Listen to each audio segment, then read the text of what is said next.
sur Racine Bahlou. Alors, Racine, c'est un étudiant en M2, faculté des sciences juridiques, politiques et sociales de Tunis. Je rappelle que c'était un étudiant à la faculté de droit de Sfax, là où il a obtenu donc son diplôme licence en droit privé.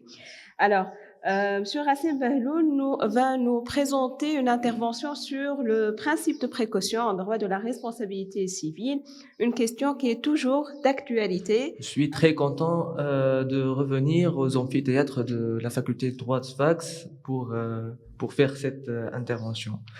Alors, et bien sûr, sans oublier de remercier l'association LEAD pour cette belle opportunité. Voilà.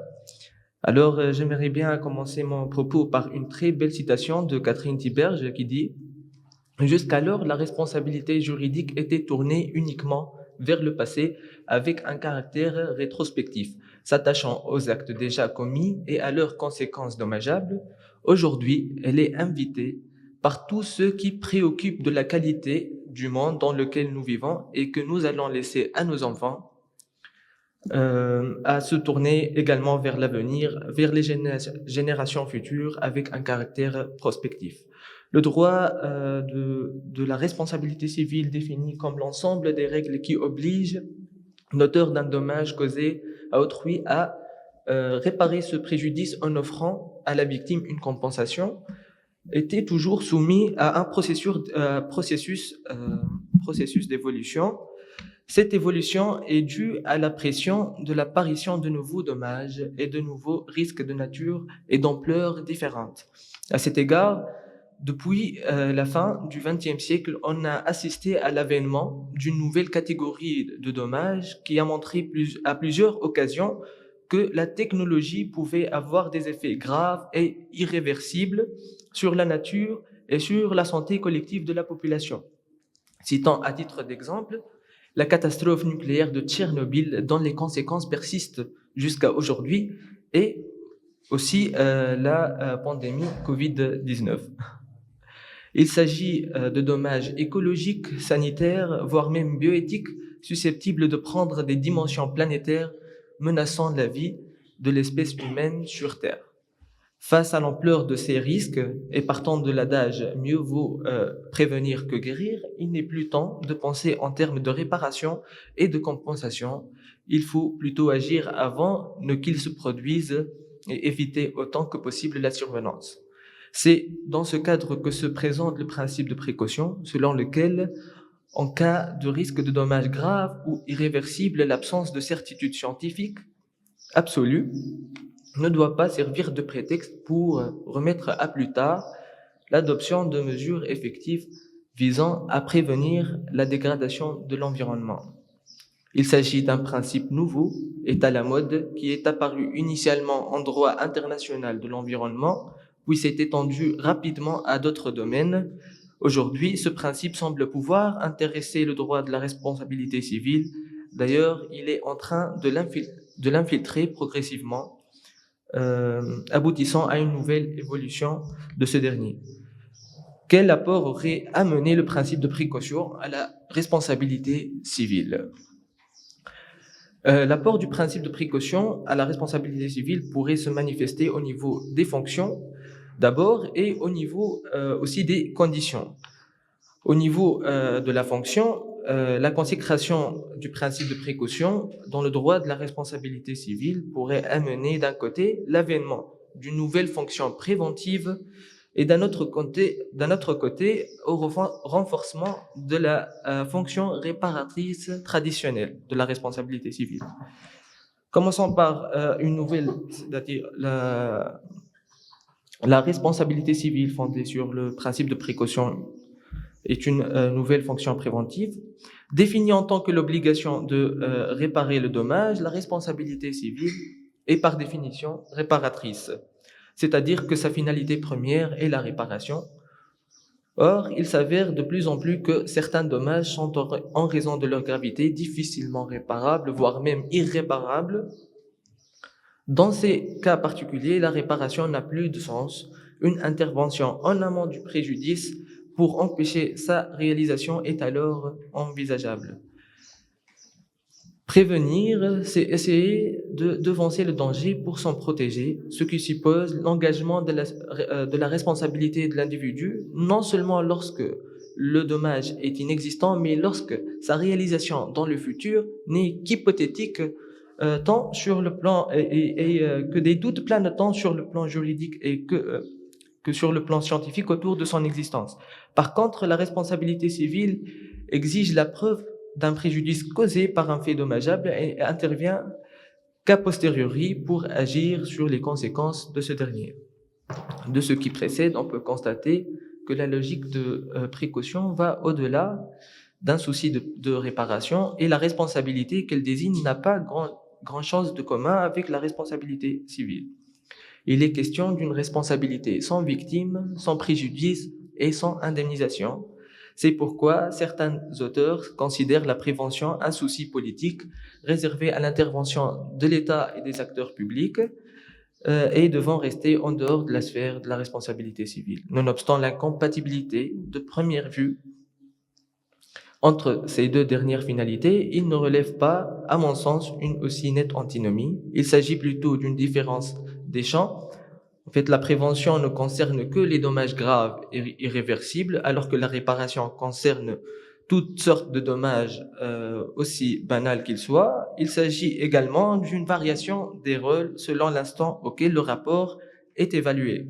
Avant la réalisation du dommage, la fonction préventive intervient pour parer au risque, alors que si la prévention échoue et que le dommage survient, la responsabilité civile curative intervient pour réparer. De ce point de vue, la responsabilité civile intervient désormais non seulement pour réparer les dommages causés, mais également pour éviter d'autres dommages. Le droit de la responsabilité civile n'est plus seulement tourné vers le passé, mais il s'incline vers l'avenir. C'est pourquoi la majorité de la doctrine récente d'ailleurs n'hésite pas à reconnaître une fonction préventive à la responsabilité civile fondée sur le principe de précaution qui s'ajoute à sa fonction réparatrice traditionnelle.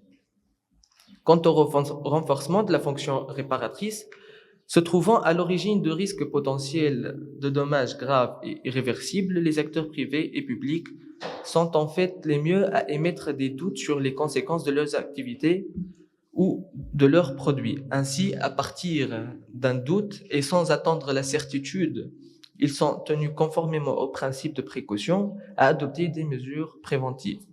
En cas de défaillance, cette obligation et de l'occurrence du dommage, la réparation reprend toute son équité. Ces mêmes acteurs seraient tenus de réparer alors le préjudice pour manque de précaution. Ce manquement constitue une faute d'omission conforme à la définition de l'article 83 du CEC, dite faute de précaution. Ainsi, on assiste à un élargissement de la notion de faute à travers le renforcement du devoir général de prudence et de diligence. Devrait alors être considéré comme fautif non seulement celui qui n'aura pas pris les mesures de prévention du risque connu ou prévisible, mais également celui qui en situation d'incertitude ou de doute n'aura pas adopté une démarche de précaution. À cet égard, il semble nécessaire de mentionner que le domaine de la faute de précaution englobe une obligation d'information et une obligation de suivi.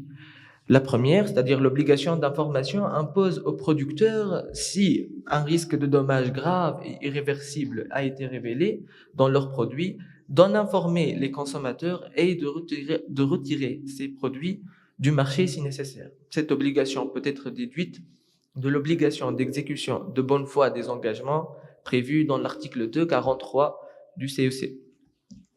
Concernant l'obligation de suivi, elle consiste à contraindre les producteurs de mettre en place une stratégie de recherche et de s'informer de l'évolution des connaissances scientifiques et techniques relatives aux produits qu'ils ont mis sur le marché, afin de réduire ou de dissiper autant que possible leur incertitude quant au risque qu'ils peuvent présenter.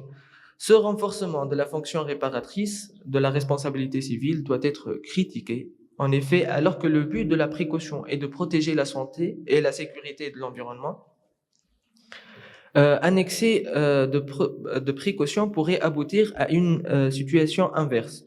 En effet, trop de précautions nuit et pourrait amener, par exemple, les entreprises pharmaceutiques, par crainte d'être tenues pour responsables a posteriori, à arrêter la production d'un médicament dont l'innocuité est douteuse.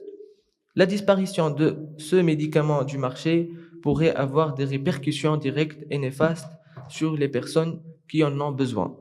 Mis à part ces inconvénients, cet élargissement de la fonction, de la notion de faute et par conséquent de la fonction réparatrice de la responsabilité civile a tout de même l'avantage, selon certains, d'assurer plus de chances d'indemnisation pour les victimes. Passons à la deuxième partie, les apports au niveau des conditions. Il s'agit d'une part des conditions nécessaires à l'application du principe de précaution et d'autre part de conditions indispensables à l'efficacité de ce dernier. Concernant les conditions d'application de ce principe, débarrassé de la condition de certitude du dommage exigé par la responsabilité traditionnelle à finalité réparatrice, la responsabilité préventive fondée sur le principe de précaution s'est confectionnée d'autres conditions qui lui sont propres, et ce, dans le but de pouvoir gérer les risques. D'abord, le recours au principe de précaution n'est possible qu'en cas de risque de dommages graves et irréversibles. La notion de gravité désigne les dommages de masse qui mettent en danger toute une population et ceux qui sont susceptibles d'affecter toute une région, telle que la catastrophe de Tchernobyl. La notion d'irréversibilité, de sa part, fait renvoi au caractère inévitable d'un processus de dégénérescence. L'exigence de ces deux conditions de gravité et d'irréversibilité est de nature à limiter le recours à la responsabilité préventive fondée sur le principe de précaution. En effet, l'engagement de la responsabilité préventive en l'absence de gravité et d'irréversibilité du dommage n'est point justifié et peut nuire à la liberté d'innover et d'entreprendre. Ensuite, pour appliquer le principe de précaution, le risque de dommage doit être sérieux. Cela veut dire qu'il faudrait que la communauté scientifique confirme l'existence de ce risque. Par cela, on n'entend pas certainement une unanimité des scientifiques sur la question, puisque le principe de précaution intéresse par définition même les cas d'incertitude scientifique, mais plutôt qu'on ne peut en aucun cas se baser sur un seul avis isolé. Ainsi, pour déclencher la responsabilité préventive, un nombre minimum d'avis scientifiques rassurants est exigé. La question alors se pose quant à la définition de ce minimum. Contrairement à certains auteurs qui exigent la majorité des avis des scientifiques, à mon sens, le nombre minimum d'avis exigé doit être défini au cas par cas proportionnellement à l'ampleur du dommage à éviter.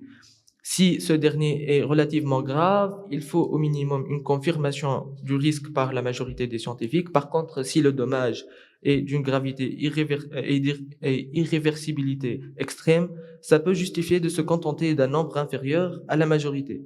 Ceci dit, c'est bien sûr au juge de vérifier de l'existence de cette condition.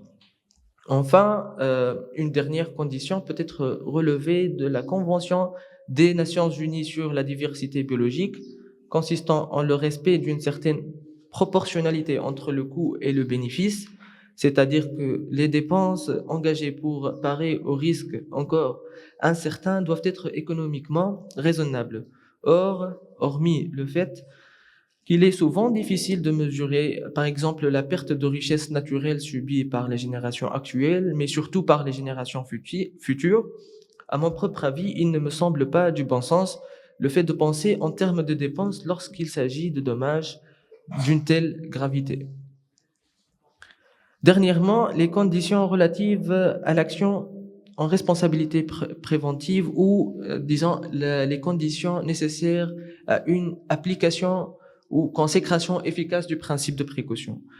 La consécration efficace du principe de précaution n'est possible qu'à travers une action dite l'action en responsabilité préventive. Vu son caractère anticipatif, cette dernière semble être un peu particulière par rapport à l'action en réparation. Ainsi, elle suscite quelques aménagements qui se rapportent à la condition du caractère personnel du dommage et à la charge de la preuve. Concernant la notion du caractère personnel du dommage, selon l'article 19 du Code de procédure civile et commerciale, l'exercice de l'action civile appartient à toute personne ayant qualité et intérêt pour agir en réparation, c'est-à-dire pour demander l'indemnisation d'un préjudice. La responsabilité traditionnelle à finalité réparatrice exige d'une part qu'il soit personnellement subi par celui qui le réclame et d'autre part que la demande formée est susceptible d'améliorer sa condition juridique. Sous cette condition, l'action préventive peut difficilement être mise en œuvre par un particulier, non seulement faute de qualité puisque le dommage n'a pas encore vu le jour, bien sûr, mais encore faute d'intérêt parce que ce dommage dépasse l'intérêt personnel de l'individu.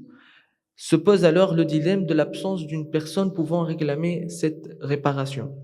Le dépassement de la condition du caractère personnel du dommage et le renforcement aussi des conditions des actions collectives sont alors indispensables pour une application plus effective du principe de précaution. Pour ce qui est de la charge de la preuve, alors que certains auteurs plaident en faveur de son allègement, d'autres auteurs, mais surtout des groupes écologistes, militent dans le but de l'inverser carrément. En effet, cette dernière pèse normalement sur le demandeur et ce conformément à l'article 420 CEC qui dispose que la preuve de l'obligation doit être faite par celui qui s'en prévaut. En revanche, dès lors qu'un produit ou une pratique s'est révélé par la communauté scientifique susceptible de causer un dommage grave et irréversible, alors logiquement, il doit appartenir au producteur d'apporter la preuve que ces substances sont infondées et donc qu'il n'existe absolument aucun risque de dommage. De ce fait, la présomption d'innocuité d'un produit ou d'une technique dont bénéficie tout entrepreneur paraît remise en cause, une présomption de dangerosité pesant désormais sur les nouvelles techniques et produits non encore éprouvés. En conclusion, on peut dire qu'en dépit des difficultés techniques qui peuvent rencontrer sa mise en œuvre par le droit de la responsabilité civile, le principe de précaution semble avoir un apport pertinent. Le législateur et la jurisprudence tunisienne sont tous les deux appelés à lui accorder une plus grande attention et mettre de plus grands efforts dans le but de sa consécration en droit tunisien. Voilà. Merci de votre attention.